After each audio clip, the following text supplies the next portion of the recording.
बढ़ते हैं आगे ट्रिक्स की ओर।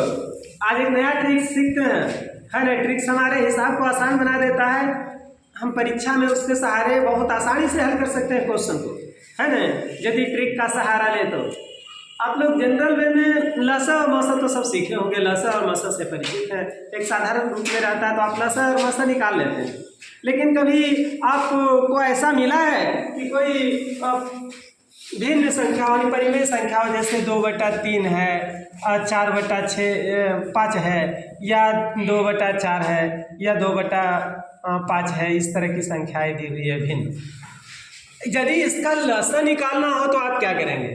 सिंपल वे में यदि इसका लसा निकालना हो तो जो अंश वाला होता है, जानते हैं कि भिन्न के ऊपर वाला अंश कहलाता है, इससे तो आप परिचित हैं, और नीचे में जो रहता है उसको हर कहते हैं, है ना। तो जिसका लसा निकालना होता है जिस भिन्न का, उसके अंश का लसा निकाल देते हैं। तो 4 और 2 और 2 का लसा हो गया, अंश का लसा ना लिख देते हैं ताकि आपको सुविधा हो। अंशों का लसा और हर का मसा, है ना, मसा। तो 2, 4 और 3, इसका लसा 4 होगा, है ना।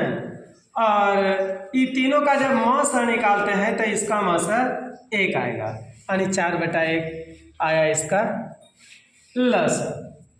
लेकिन यदि कोई भिन्न दिया हुआ कहता है इसका मसा ज्ञात करने के लिए, जो जस्ट इसका उल्टा हो जाता है ना।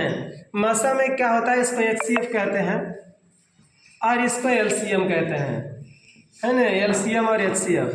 तो HCF जब निकालना है इसका, तो जो निकालना है उसका ऊपर जैसे अंश है ऊपर में, तो अंशों का HCF निकाल देते हैं और हर का LCM निकाल देते हैं, LCM।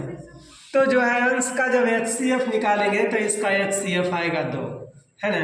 इससे तो आप परिचित हैं, निकालने से भी परिचित हैं, इसका आता है 2। और हर का जब लसा निकालेंगे तो इसका लसा 15 आएगा, यानी कि यह भिन्न दी हुई है, इसका मसा यानी HCF 2/15 होगा और इसका लसा 4 आएगा। तो इस तरह से भिन्न अलग भी हो सकते हैं, लेकिन प्रोसेस यही रहेगा। देखते रहिए, याद रखिए।